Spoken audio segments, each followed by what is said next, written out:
I mean, this is, there's nothing more gratifying. I think, well, I was taught by the great Paul Samuelson, who in 1948 brought out the first modern economics textbook, and he said somewhere along the line that you can have the politicians as long as you let me write the textbooks, right? This is what you really do. This is the most important thing.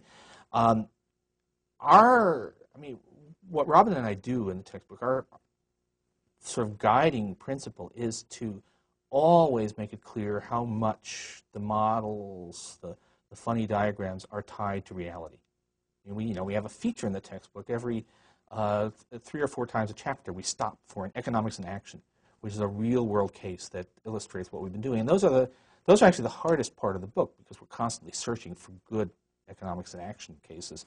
And that's, I think, what we tried to do is not make this, here is a bunch of formal stuff that you have to memorize, but look, here's something that can help you understand what happened to food prices in early 2008. Here's something that can help you understand why Japan got caught in a slump that went on for a decade. This is the stuff that it's the constant linking to the real world that I think we've tried to do to make as a distinctive feature of this book. A good principles course taught by a good person is just a mind-opening experience. It doesn't work that way for everybody, but if it does, it's just, I remember from my undergraduate days that there were, I think probably 3 or 4 courses I took that really, I felt, changed my life. One of them was a course in philosophy. One of them was a course in poetry. One of them was Ec 10.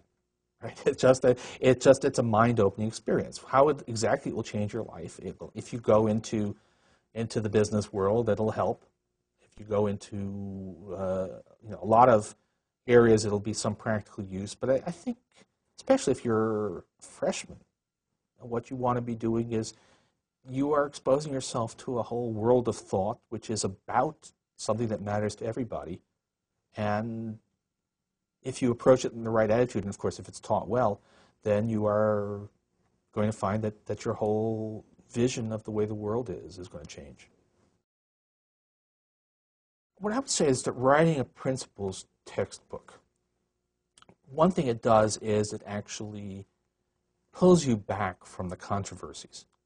Most of what you do if you're a professional economist is you work on the areas where there are disputes, where there's stuff you don't know, or where people think they know, but unfortunately they think they know different things. When you write a principles book, a lot of it is about the stuff that we actually have nailed down. And it's a restorative process. It makes you feel better about economics to write a principles book. But it also is, one thing I felt that we really learned, Robin and I really learned in doing this, is that you need to reconnect with how people who have not been immersed in economics see the world. We found that trying to get the human dimension back in was really important. It's funny, we'd write about things that we thought of as dramatic, important events. And on the first draft, they'd come out just totally dry. We'd say, Argentina had an 18% fall in per capita GDP. And then realized that doesn't mean anything to people. And then we go back to talking about what was actually happening to Argentine families during their great crisis of 2002.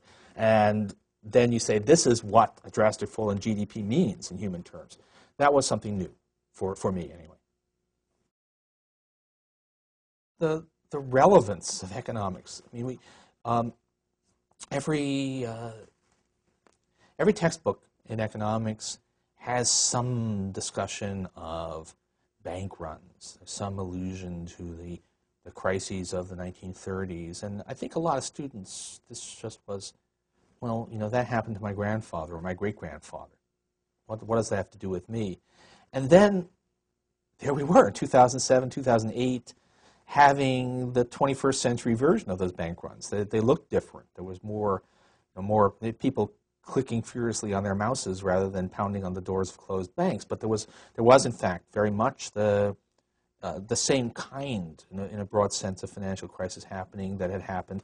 So, in a way, you could say this is not in a good way, unfortunately, but the textbooks really came to life with the current financial crisis, and that's there's been no stronger advertisement that I can think of for the relevance of economics.